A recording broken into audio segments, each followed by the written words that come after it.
Welcome to Insatiable, the podcast where we discuss the intersection of food, psychology, and culture. You don't need as much protein as the marketers are saying, and we need to also focus on making sure we're getting enough of the other macronutrients too. You're eating fiber, carbohydrates are so important, actually for muscle growth too. Carbs are what shuttle the protein in, so you have to have those. I'm eating more carbs now than I ever have. Yeah, me too. Yeah. Carbs are the best. I know.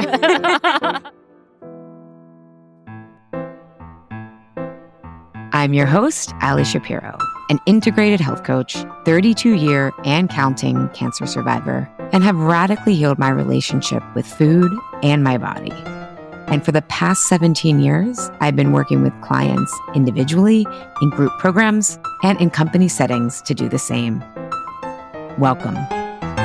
The information in this podcast should not be considered personal, individual, or medical advice. Oh, hello, everybody.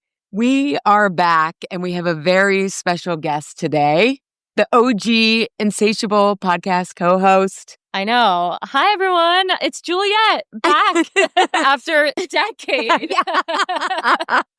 Oh my God, I was actually talking about how, because Insatiable just hit 300 episodes, and I was saying when we started it in 2016, we had to explain to people what a podcast was. I know. It's pretty crazy. And now everyone and their mom has a podcast. I know. As I always say to my mom, it's so hard being ahead of your time, isn't it? About everything. People aren't ready for you. I know. And then when they are, you're like, oh, I feel like I kind of missed it. Yeah. People did it.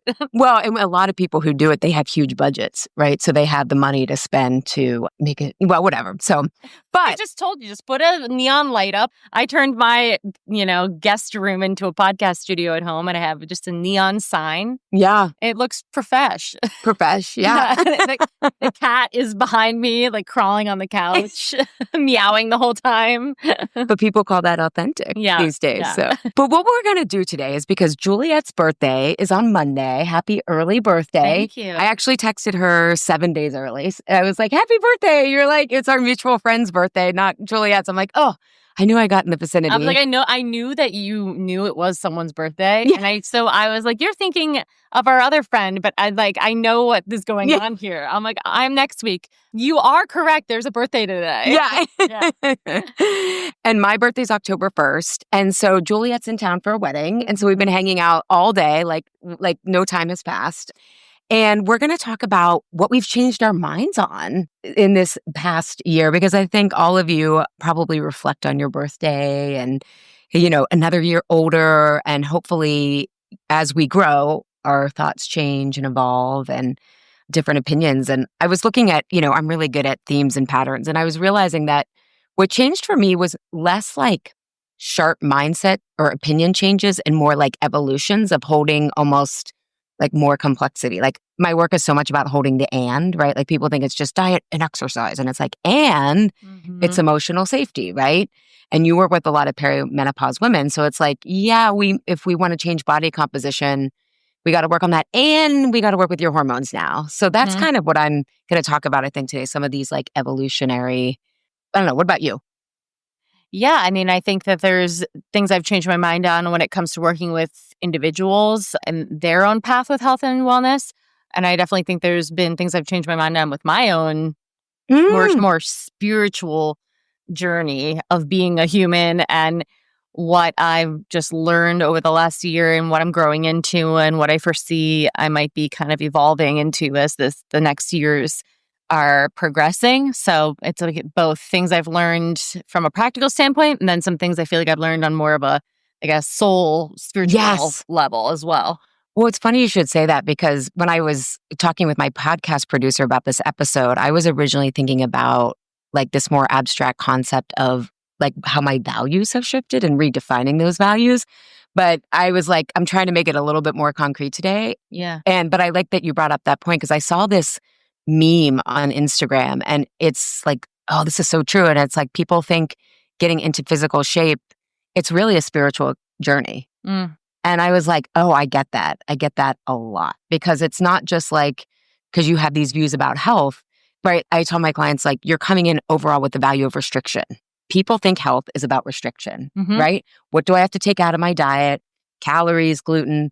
And it's like, it's not about restriction. Like, I think people actually need more satisfaction, at least Yeah. the clients that I work with who are like overachievers, high functioning, but that's a spiritual journey to be like, wait, I don't have to restrict myself. I can not being hungry is a good thing, or like satiating my hunger is a good thing.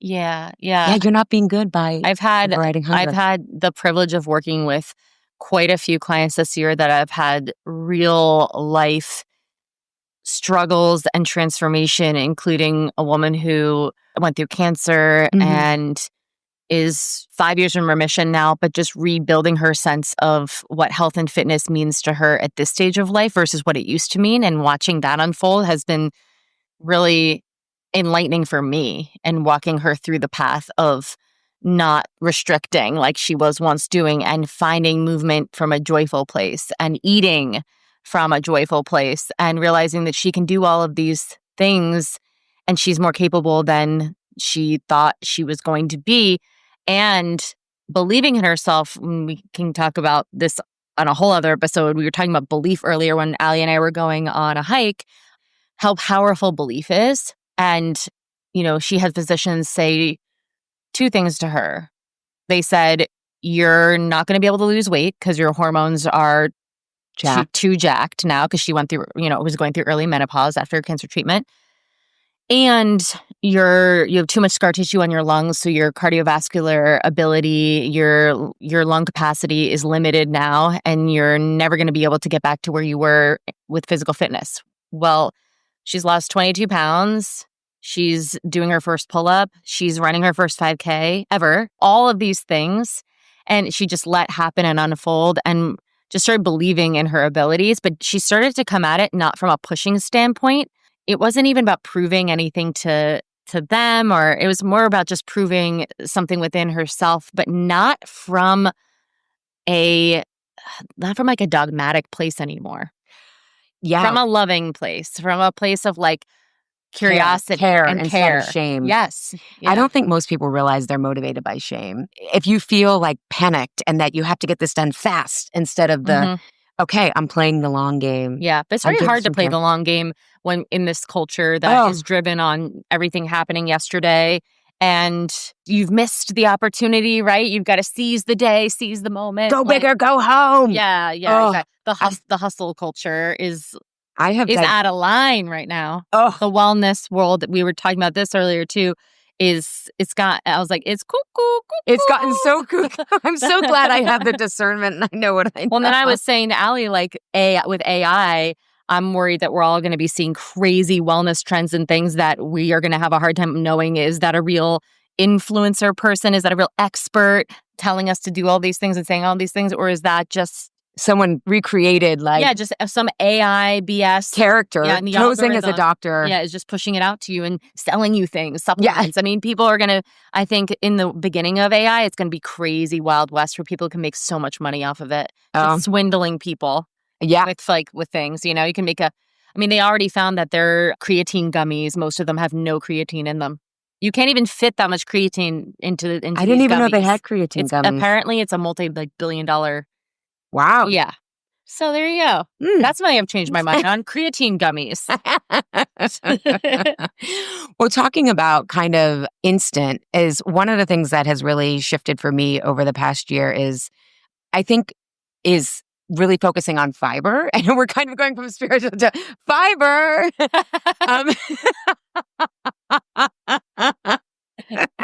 Well, when you clean out, you feel clear-headed. You do.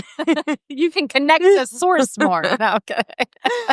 But I think there's been such this like only focus on protein. And I get it because it makes you instantly feel more satisfied from your food. Mm-hmm. But I've really, again, this is part of the holding the and I think fiber is so overlooked. It's so important for your microbiome. And speaking of trends, thankfully, I've really felt this for years, but I'll show how I even evolved more is from the research that the healthiest guts are the ones that have the most variety. Mm-hmm.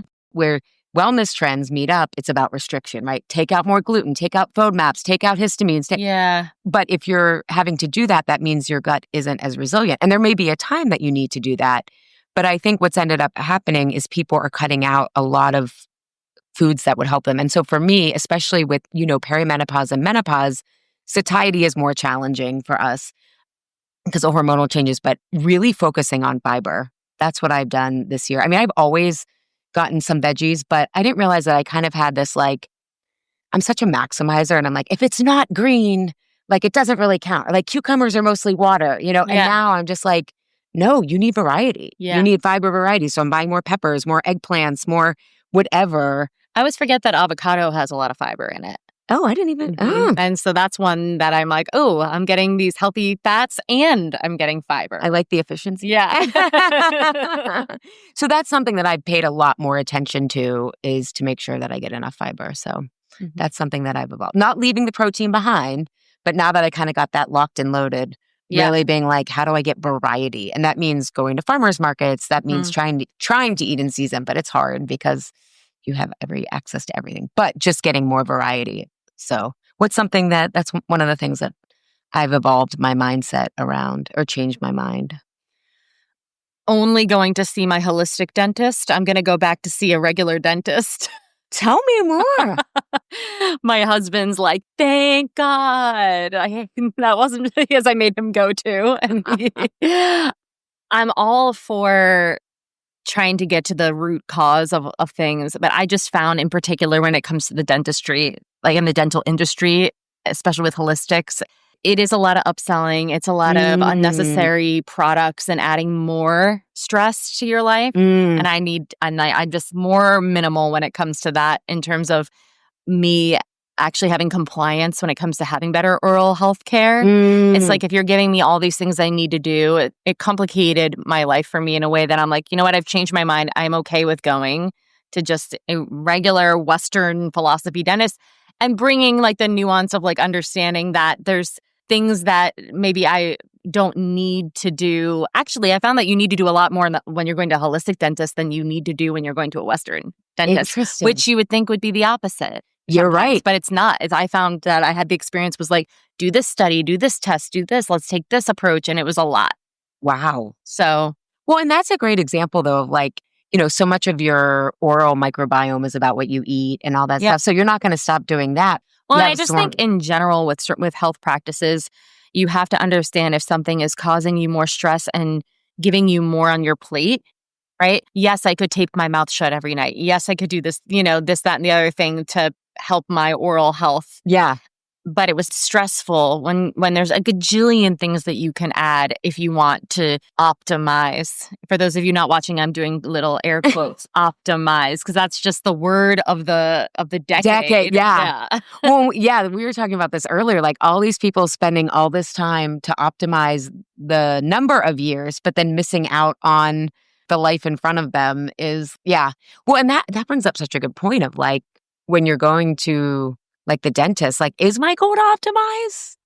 What is my goal here? Yeah. It's no, to minimize my dental routine. I don't have to come here that much. Yeah. I don't have to be here that often. So yeah, I mean, I think you can go down the rabbit hole with so many things when it comes to holistics. I mean, I could apply this to functional medicine too, where you just, it's very similar, right? Yeah. It's very similar. You just go down the path of doing all the tests, all the things, and do you ever get to the root? Sometimes you don't even get to the root.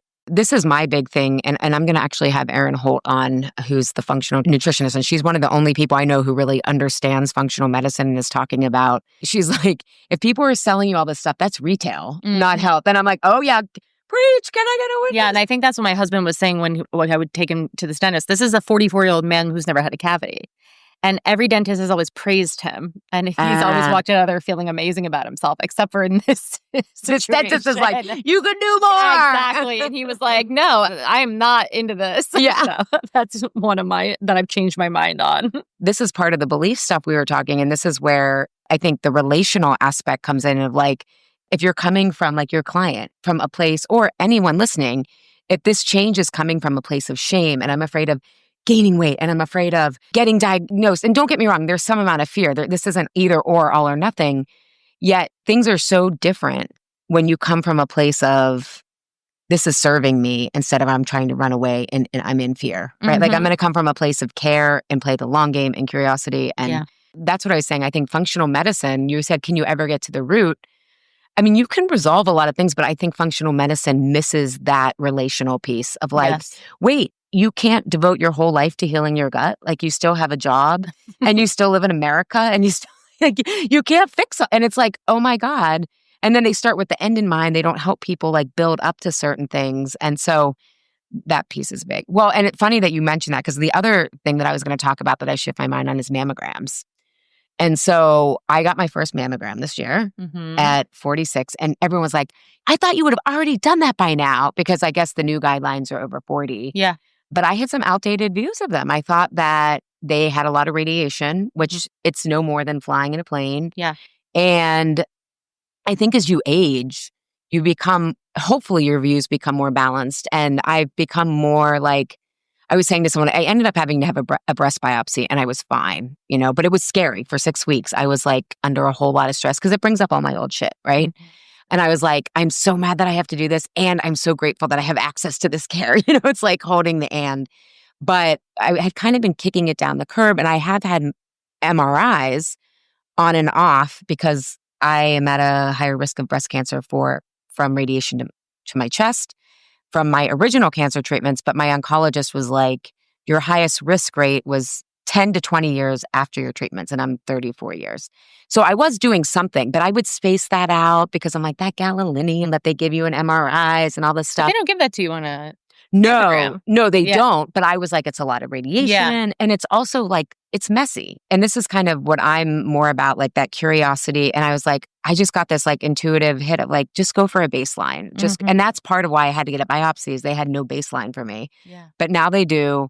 But I'm like, okay, I need to know about this. I need to take this seriously. Like I always try to evaluate, like, I don't want to age like most Americans and aging is still happening. Mhm. So taking care. So I have changed my mind on mammograms for myself. I got my first one at 35.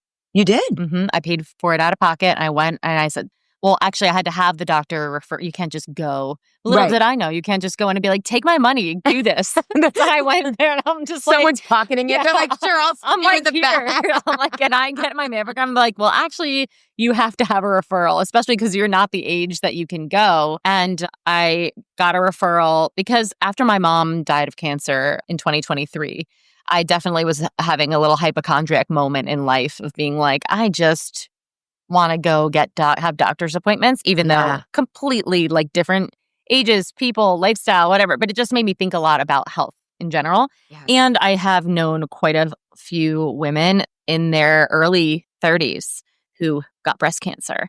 And I've never been tested for the BRCA gene or anything, so I have no idea if I have that. But I went and got my mammogram, so. Yeah. Do you get them every year now? Well, and I've had a little kind of, I don't know what you want to call it, like benign, Like cystic thing going on for many, many years. Yeah. So it's just like, make sure that's still the same as it always has been. It's just peace of mind. But me personally, I'm going to be going, I like every year, every other year at least. Yeah. Just makes me feel better to know what's going on. Yeah. Well, and this makes me think of for everyone listening, like, you hear people who really know what they're talking about, like Juliet, maybe like everyone's body's different, but you really learn that from doctors. Like the doctor that looked at my I had a regular mammogram, then I had to go back for a diagnostic. He was like, look, I don't think you have cancer, but you have an irregularity on one side. And I don't know if this is just your body because everyone's body's different. And I'm like, so doctors know this, but then we all get standard treatments, But everyone's body is different, and it's really good to have a baseline for anything about, well, my body does this, or this tends to be. Yep. I like to ask the technicians. I was joking with them, like, so, you touch breasts all day, just trying to lighten the mood. Yeah. I'm like, so what's harder, a very small breast or a very large breast? Yeah. And the woman was like, they're both really difficult, actually. Yeah. She's like, it's nice when it's just in the middle. In the middle. He's like, the small, it's really hard to get in there and actually get it. Yeah. The big, there's just too much going on. It's hard to get. She's like, so we it's like The Goldilocks. The Goldilocks of breasts. I'm that person like trying to lighten the mood, making like a really inappropriate joke in a medical situation. Cause I'm just like, okay, my anxiety is turning into a comedy act right now. I'm doing a bit. I'm doing a bit. Yeah.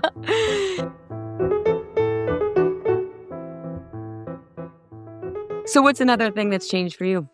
weighted vests a little bit. Oh my God. I see people hopping on the train. I see people hopping off the train. Yeah. Talk to us about the weighted at vest. first, I was just like, this is the dumbest thing I've ever seen. Uh-huh. And I do still think it's a big trend that we're going to see drop off.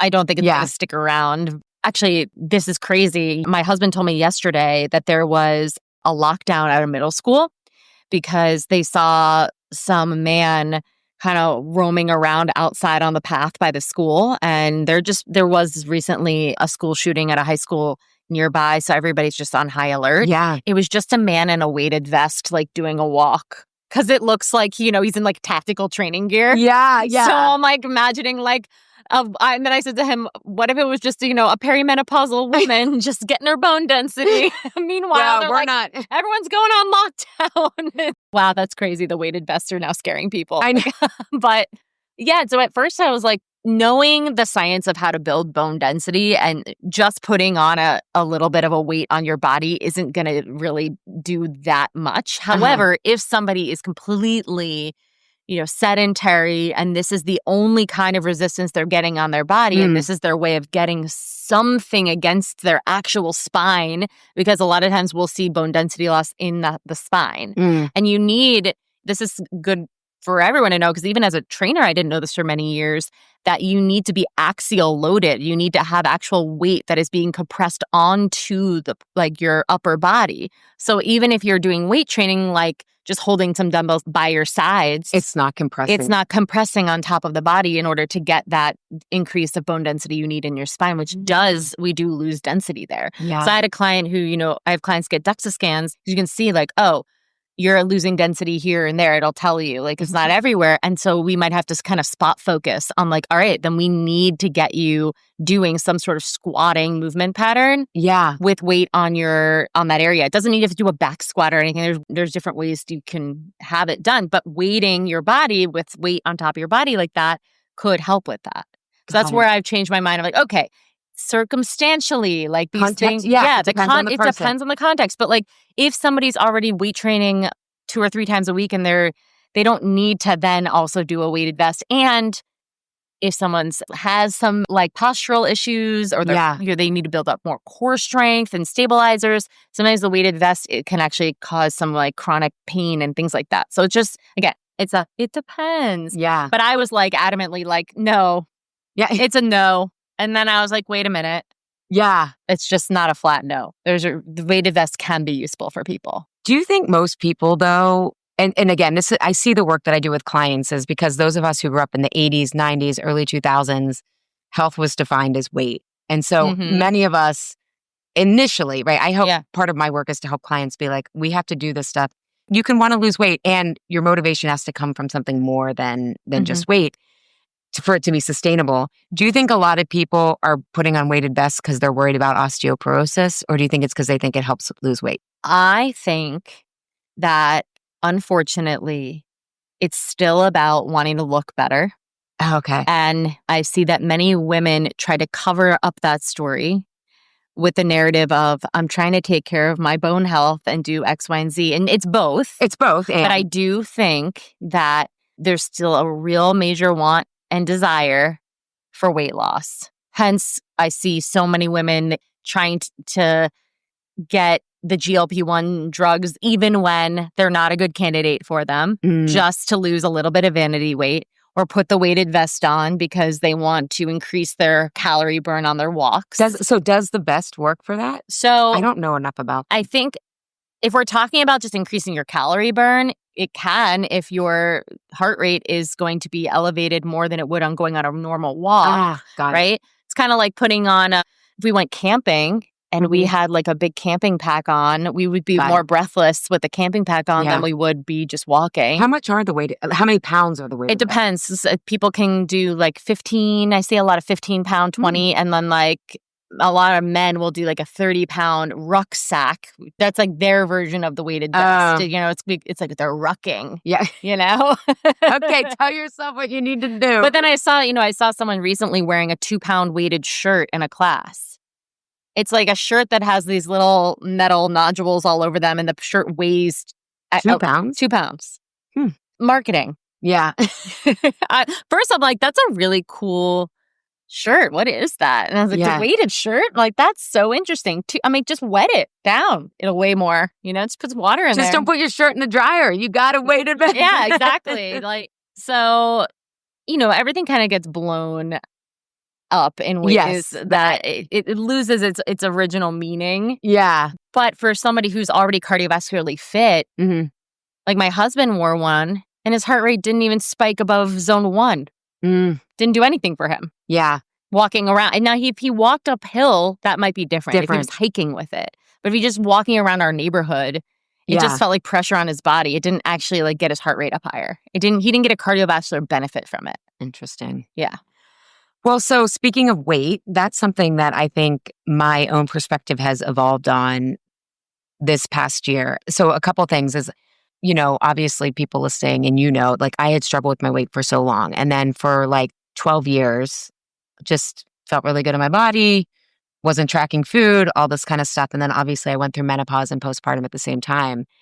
And I remember when I went to the doctor a year later and found out I was 30 pounds above my pre-pregnancy weight, I was just like, oh, do I want to lose this weight for vanity? I was just kind of does it really have any health implications?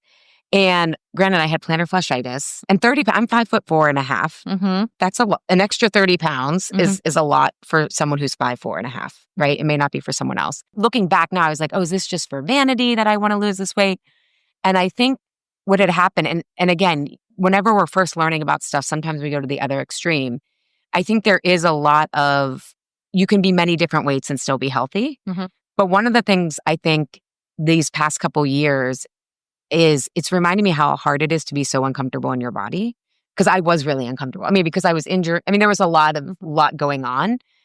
But I think I'm so glad now that I lost 20, 25 pounds, not just for vanity, but I think that as we get older, if we do have weight to lose for our health, which I do think some of that was for my health, not just vanity, with the biochemistry changes, you almost want to get ahead of that stuff before it starts to snowball. I think there's a more nuanced view of when weight and health are really correlated. Versus just saying body positivity at any size. Yes. Yeah. Health at any size. Yeah. I don't mean vanity. I was listening to another podcast and they were talking about some people on GLP-1s and their body types now are nothing that they've ever had in their lives. And you can kind of tell that people are on it. Yeah. I guess, I don't know. Sure. I don't get out a lot. I'm starting to realize that. I'm like, oh my God.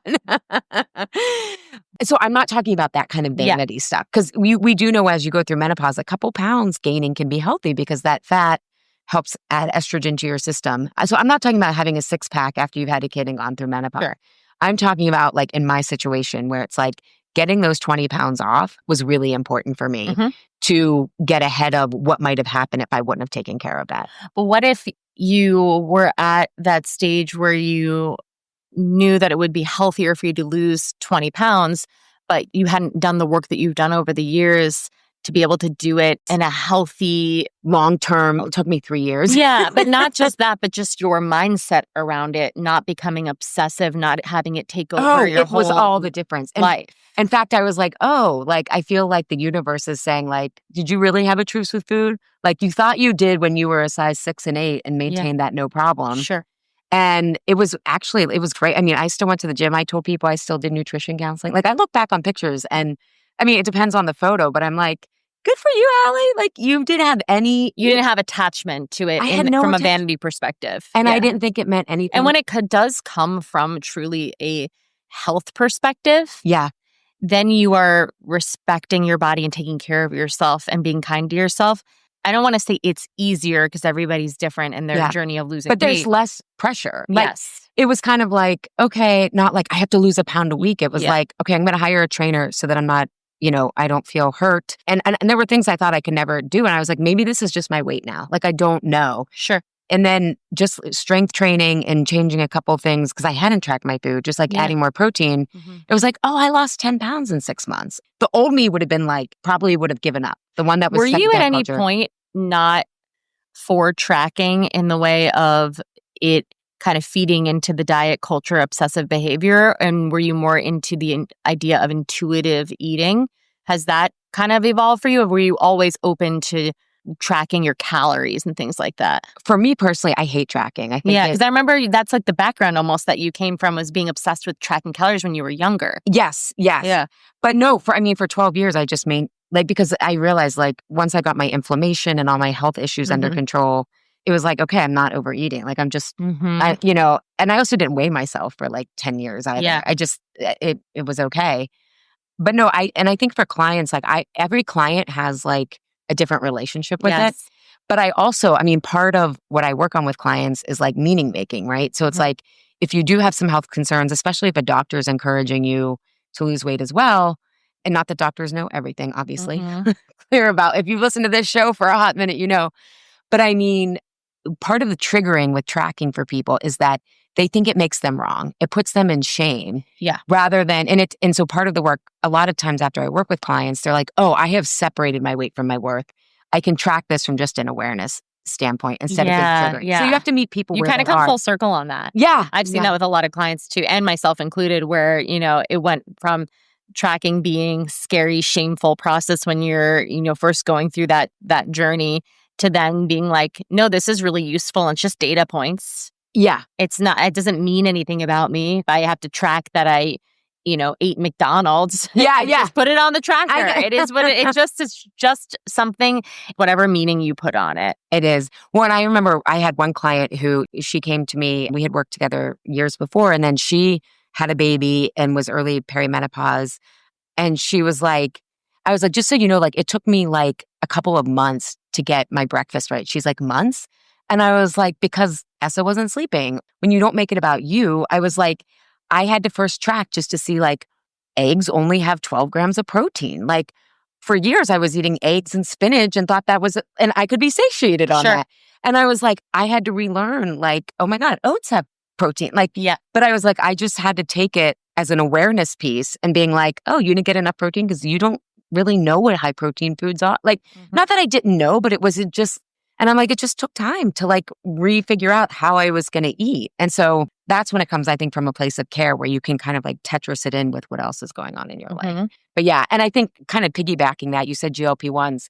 I think I have a more evolved view on those. I'm really fascinated to see how, in some cases, people who are losing weight on them, their metabolic rate doesn't crash in the same way. And then I'm also curious about the inflammation benefits that they're starting to show. That's something that I agree with you on that. I think we're going to see two sides of this coin. I think we're going to see people who are having these benefits, like you're sharing about, feeling like they have health benefit from them. Carpal tunnel that they never thought would, like decrease asthma gone, inflammation. IBD gone. Yeah. And I think we're also seeing that there's over 200 lawsuits right now against Ozempic, millions and millions of dollars worth of lawsuits for people who have had pretty big bad side effects. Again, we're not all the same. Yes, we're not all the same. And people are dosing. I had one client. And it's the Wild West with dosing. Yeah. Because people are just getting it and they're not necessarily following up with their physician. Even if their physician's telling them to, right? They're not hunting you down. Like, this is where people need to take personal responsibility too, because I think it's very easy to blame the medical professional and say like they didn't do their job right. Yeah. When maybe they did give you the information, but you're not following it through with actually, they're not living with you. Yes, that's true. But I had one client who, she came to me and she's like, I had tried GLP-1s and I got really nauseous. And I was like, what dose were you on? And she was like, I was fine when I started out. And then my doctor put me up, I think is it like 10 milligrams or I don't something? know I forget which one she was on. But I was like, okay, the reason you were nauseous is because your blood sugar was plummeting. Sure. But everybody is different. Some people go up to those high doses and they feel fine. That's true. So it really is not, it's not a one size fits all. So I think you're going to see both when it comes to these drugs. And I do think it's going to be and it's already becoming pick a team. Are you team pro or team not pro these drugs? And then there's a lot around people feeling like you've kind of skipped over the working hard part, and that's hard for people. Yeah. Right? But that's also, if we want to get into shadow stuff, that's people who don't let themselves have any ease, and then they put it on to other people. Absolutely. Yeah. It's like people it's projection. They don't understand that that's a you thing. Yeah. Let yourself have some ease, and then you won't judge other people. Yeah, let people do what they're going to do. But I do think that there are medical side effects and consequences for some people who are taking these, and it's going to be all of it. Yeah. It's all of it with all drugs. With all drugs. Yeah. Except for hard drugs, kids. Yeah. Don't do those.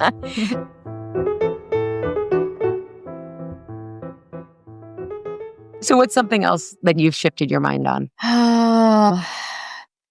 It's funny, as protein is becoming the primary, I feel like, focal point for everybody now. You're like, I'm in Target and it's like protein popcorn, protein mac and cheese, protein. I mean, it's just another, way to sell a product. Yeah. And I'm like, this mac and cheese already had this much protein in it because it's dairy. They just now put it on the box that it's 12 grams and they had to say protein. But just so you know, it always had that amount in there. The popcorn, on the other hand. Now, that's a Khloe Kardashian product. I learned she's probably crushing it. Yeah, so probably. You don't need as much protein as they say. Whoever they are, the marketers, are saying. And this is coming from, someone who spends the majority of their time working on building muscle with people. And, protein is definitely one area that you want to make sure you're getting enough of. But I think that it's more isn't better. And we need to also focus on making sure we're getting enough of the other macronutrients too. So and fiber. And you're not going to ruin your life if you're a little under your goal for the day and your protein. You're eating fiber, you're eating carbohydrates are so important. Actually, for muscle growth too, carbs are what shuttle the protein in. So you have to have those. So I know I'm eating more carbs now than I ever have. Yeah, me too. Yeah. Carbs are the best. I know. They help your sleep, kids. Yeah. Good energy and, muscle and recovery. Yeah. Especially as I've delved into becoming an endurance athlete, the need for the carbohydrate has increased tenfold for me. Yeah. And I need more protein than the average person does. But still, I'm not getting some egregious amount because you don't need to get, hundreds and hundreds of grams of protein a day. And it's not that it's bad for your kidneys or anything. That's not what it is. It's just that you need other macros too. Yeah. So you're not getting everything you need just from eating protein. Yeah. I also think too about because perimenopause changes your microbiome so much, if you don't have a healthy gut, that amount of protein just out of the gate, not warming up to it can cause a lot of problems. But that's context and nuance. So yeah, I mean, not that I ever, this isn't me changing my mind because I was never pro ketogenic diets, unless it's in a medical context for something. For a short period. I think it's falling away. Yeah. But I still do see a lot of people doing that carnivore way of eating and saying it's changed their life. But any kind of, as you know, when you restrict and take away everything for a short period, it changes your life. And what we mean is all of a sudden you lose weight. Yeah, exactly. Is that the changing your life part? Yeah.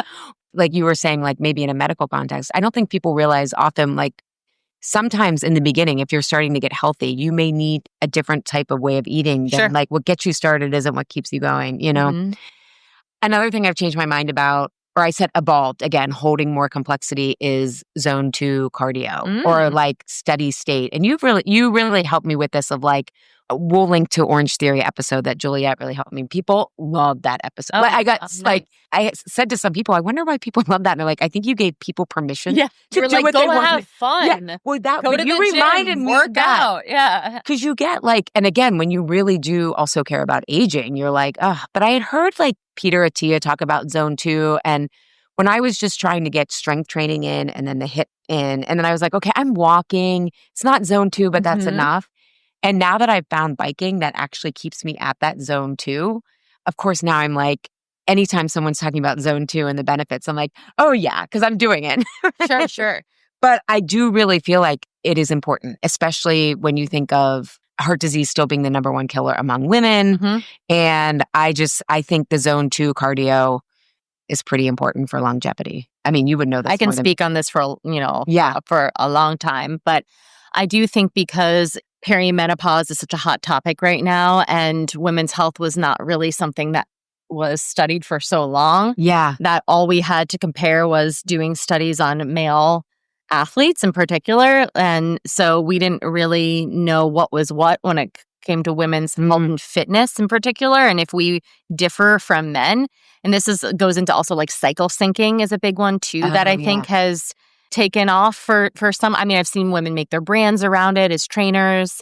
And we don't even have enough data or research and again, every woman's cycle is so different and our hormones are so different. So to say like, oh, you can only do this type of exercise between, this part of your cycle and you can only do this type of exercise between this part of your cycle is just another way of like control and limiting behavior. It doesn't create joy.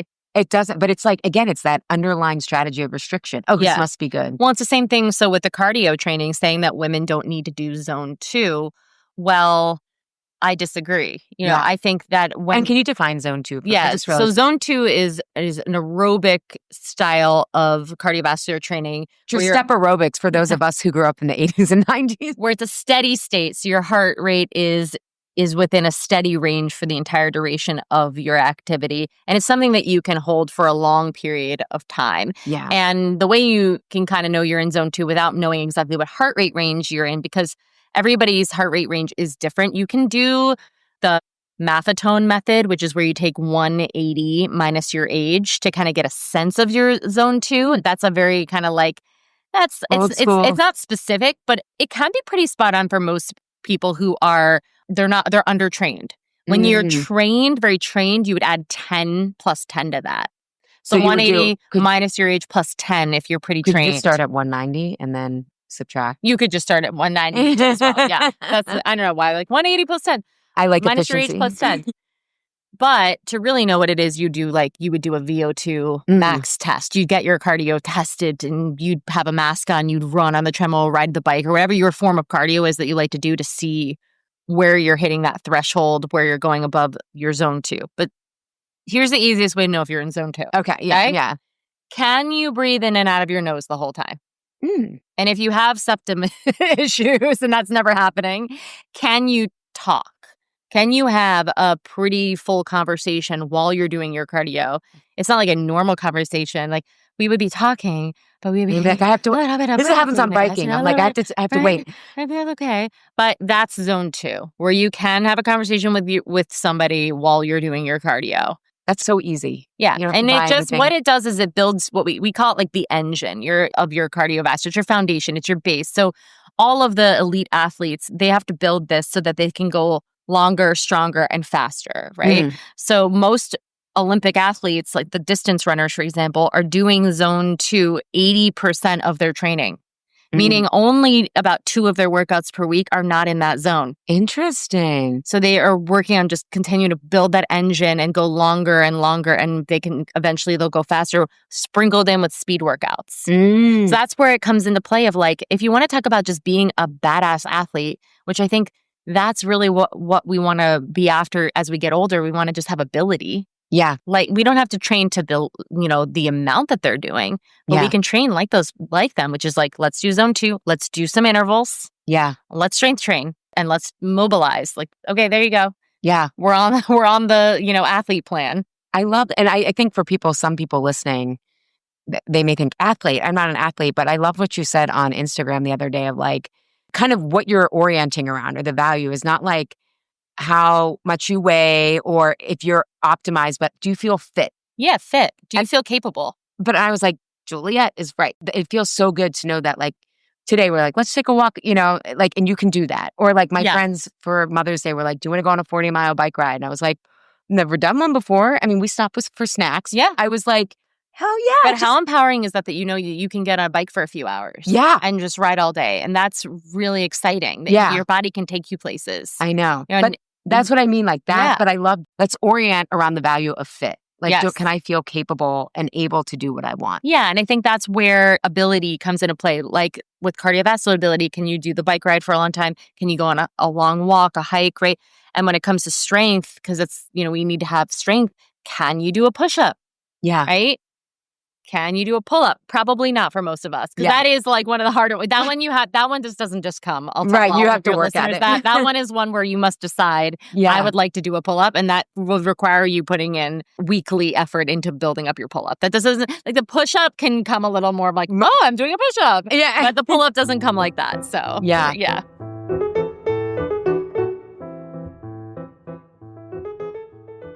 If you had one last thing to think about. Well, it's funny because you've changed your mind on the zone 2, and I've done a lot of changing my mind on HIIT in terms of it being to not do as much with clients. I've changed I've changed my mind on that as I've delved into more research around how important doing like the Orange Theory type classes can be, and how you're saying they are important. Yes. And because again, it depends on the person and where they're at. A lot of times when we're listening to these influencers and experts online, they are coming from the standpoint of having a client or patient come to them who has done years and years and years of these types of high intensity activities. And the cumulative stress builds up over time. Yeah. But then for someone who I might be getting as a client who hasn't been doing something, they're trying to get back into it, or they're trying to kind of like maximize the week of like, how do I get the most bang for my buck? I don't have that much time.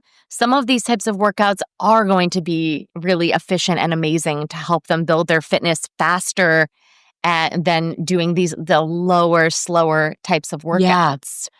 I know my friends who I bike with, they're like, you're biking so much faster. And I noticed from doing Orange Theory, like my resting heart rate is down 3 points. Yeah.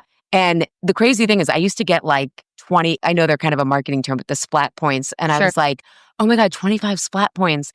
And now doing it only twice a week since like late May, what is that, like 4 months? I'm only getting like 12. And I'm pushing myself harder, but because my cardiovascular... Well, that's the thing you have to know about that. It's funny how I was like, oh, I'm getting so much, I'm so good. But it's like, no, I've gotten so much more. I'm glad you know that. I'm glad you know that. That's the one thing with classes that give you points based on your heart rate zones. Yeah. We don't actually know what everyone's zones are. So it's a little bit random. Yes. And you can't take it as gospel. Yes. To be in that specific zone, just do the class and just get what you get. But for some people, they don't know how to push themselves hard enough. So that can help them to push harder. Well, and some people, though, my neighbor Charlotte was like, here's the criticism of Orange Theory online. And she's like, but you go and you see some people and they're not pushing themselves. Yes. They're just kind of, and I get it. I'm like, I come here twice a week. You got to go all out, girl. Well, and remember I was saying how like 80% of training is below zone stuff. And then 20%, which would be like 2 workouts in your week. That's what I'm doing. Is doing the more high intensity stuff. So you're hitting that, you're doing that great. And it's also like if you do those workouts the way that they're meant to be done, you don't want to do that more than 1 or 2 times a week. No. It's awful. But like it's awful, but awful good. It's awful. You're proud of yourself. But you're if like, you do 3 or 4, to me, that's awful good. That was so hard.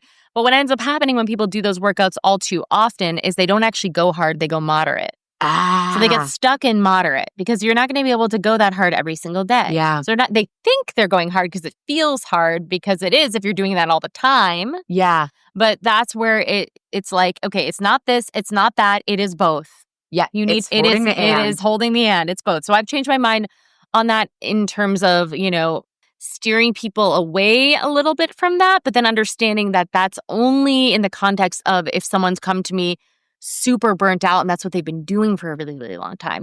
Then if somebody's been doing those HIIT type of workouts, that's all they've been doing, they've been doing a lot of it, then I would steer them more towards we're actually gonna slow things down a bit, do some zone 2 stuff, only do that 1 day a week for a little while, get your body HIIT one. Yeah, the HIIT, like just cut that back to a day per week. Do some more like intense lifting where you're really pushing strength training more. You're going to plateau with lifting in those classes too. That's the thing. It's hard because you can't take the time to actually go heavy because it's moving too fast. Yeah, I know. As winter, like right now I'm still biking and all this stuff. And I'm like, as winter comes, I'm going to go back to 3 times a week lifting. Like and 2 Orange Theory classes in my mind will be like 1 day of lifting. And that's the only thing that we really know can change bone density is weight training. Yeah. I had a DEXA scan. My OBGYN wanted me to have one because of the chemo and I'm pretty good. So yeah, it's great. Yeah. So yeah, and then I'll just say, I think like one last thing before we wrap up is, in this, I think, given my work is about food as safety and belonging and feeling like you have people that are really supporting you with what you want in your life. As I've switched my business model more to group work, and when I ask people, it was like, they don't come in necessarily for the group, but they all leave like the group. Mm.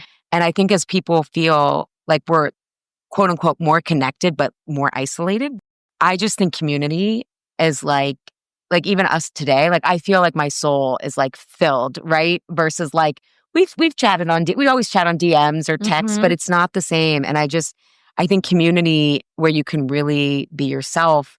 I have so many different communities, Yeah. right? Like I have friends from so many different parts of my life. I've lived all over the world. And then I have my gym community. I have my neighbors. I have like now as a school, we have that community. Yeah. So it doesn't always have to be the same, but people get out in your real life. Social media makes people seem worse than they are. It's very true. Yeah. And I just think that is, you hear like, oh, isolation is as bad as like smoking cigarettes. And it's like, yeah, I'm not isolated. But it's like, no, like it's almost like we've all normalized, I think, going at things ourselves and like not wanting to be needy and not like, but I just really think community is like so, so important. If we're talking in depth about like how hard the past couple of years, well, not lately for me, but originally, and it's like where I used to be like, no, I'm going to work. Now I'm like, nope, I'm going to brunch. Or you were like, look, if it's too much, we can just like get a hotel. I'm like, no, I need to see you. Right? Like, it's like, this is I don't care if I'm not working. I mean, we're doing the podcast, but like, Sure.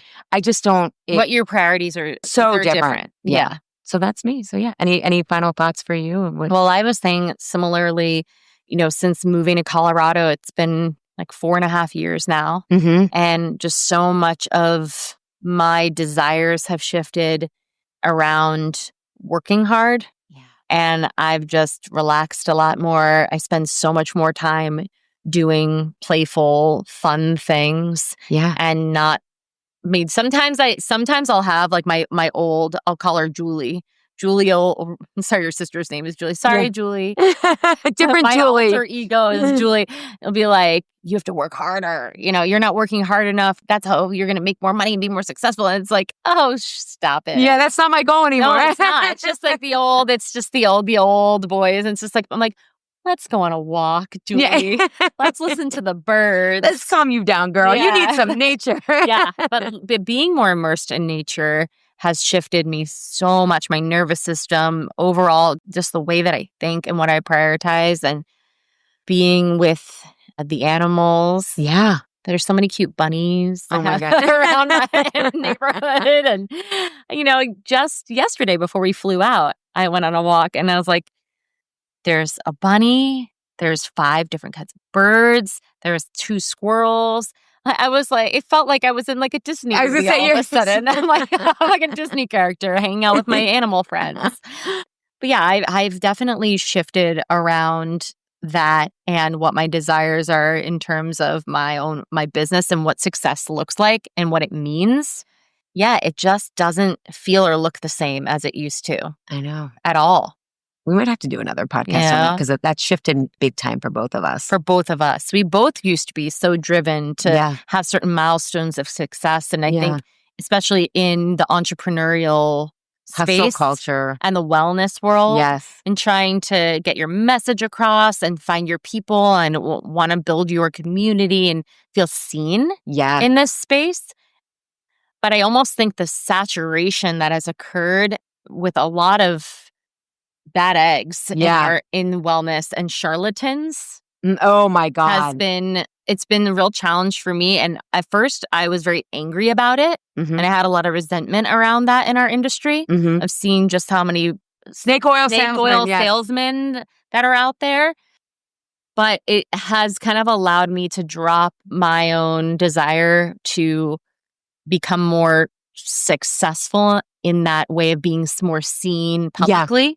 Because there's no keeping up with this. I don't want to have to try. And so rather than feel like anger and resentment, I've just allowed myself to release all the pressure and just fall into my life of being present with what is and knowing that like I'm enough, I have enough, it's enough, and coming at it from a place of more joy than fight. I was fighting for a little while of like fighting to like, how do I get seen in this crazy ass space online? And it's so complicated we've when being had seen is about paying your mortgage. And yes, and Allie and I feel like we both have had such a tough time with like that balance of we want to be seen, want to get our message out to more people, but don't want to have to do the things that everybody has to do now yes. to make that happen because it doesn't feel authentic and no. And right. And everything's for us. about having the craziest views. Yes. And it's like, no, the more expert you get at something, the more you're like, it depends. I know, the more nuance you have and the more you hold all of it for people and the more you can it's like the people who want to have a coach that will really be present with them and walk them through all of that. Yeah. That's the person that we welcome with open arms. Yes. That's why we're like, we love our clients. I know. And I'm like just saying to you, my client's kid went to college and I've known her since, he was a baby. It's like crazy when you like, that's the relationships. And I think that's the important stuff in life is building that community and relationships over the years. Yeah. I freaking love my clients. All right. Well, we're going to go. Yeah. We're going to go get Essa from the bus stop, but take a look, next when it's your birthday or this will come out around October. So we just had the equinox. But yeah, it's always good to think about like what's evolved, Mm-hmm. How have I had more nuance or think more about what applies to myself? And it can be really helpful to see that you are changing and growing. So, but thanks, Juliet, for stopping by and taking time to visit us in Pittsburgh. I know. Yeah. I love the bird. Here. It's yeah. beautiful. So green and nice here. Yeah. All right. We got to go get Mr. Essa, man. Thanks for tuning in today, everybody. Take care.